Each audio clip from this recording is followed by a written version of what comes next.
sairastuin 11-vuotiaana vakavaan masennukseen.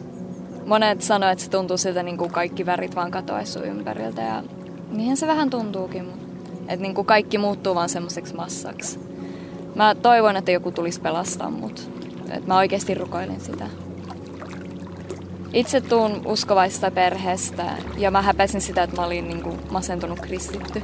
Et mä aina ajattelen, että niin kuin moni muukin varmaan, että kaikki kristityt vaan elää semmoista täydellistä elämää ja niillä on aina kaikki hyvin, mutta ei se ihan niin mene.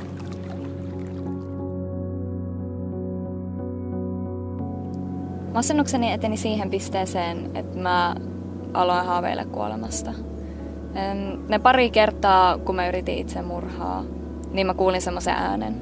Ja se joka kerta sanoi, että ei tänään. Siitä lopulta tuli mun motto ja semmoinen niin kuin voima puskee läpi jokaisen päivän. Mä aloin etsiä itselleni semmoisia eheyttäviä kokemuksia eri seurakunnista ja yritin niistäkin etsiä itselleni semmoinen ihminen, joka pelastaisi mut. Et mä ajattelen, että joku tulee Jumalan lähettämänä, että sanoo, no niin, nyt olet terve, mutta ei semmoista ihmistä kuitenkaan tullut. Mä petyin sitten, kun hienojen kokemusten jälkeen, niin taas viikon päästä mä vaivuin semmoiseen apaattiseen tilaan.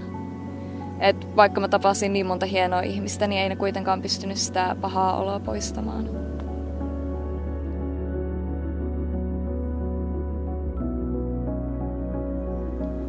Lukion päästessäni mä sain tilaa ja tilaisuuden haastaa niitä omia käsityksiä. Mä aloin tutkistaa omaa uskoa ja kyseenalaistamaan sitä. Mä halusin oikeasti ajatella omilla aivoilla, enkä vaan ottaa kaikkea vastaan, mitä mulle tarjottiin. Mulla oli semmoinen hirveän vahva tarve ymmärtää maailmaa ja ihmisiä, nimenomaan omaa itteeni. Mut vaikka mitä ajatuksia, vaihtoehtoja tulikaan vastaan, niin ne aina kuitenkin johti samaan paikkaan, niin se oli Jeesuksen luo. Et siitä ei ollut mitään pakenemista. Raamatussa kerrotaan paljon ihmisistä, jotka on myöskin käynyt läpi tosi vaikeita aikoja. Ja se toi semmoista lohtua.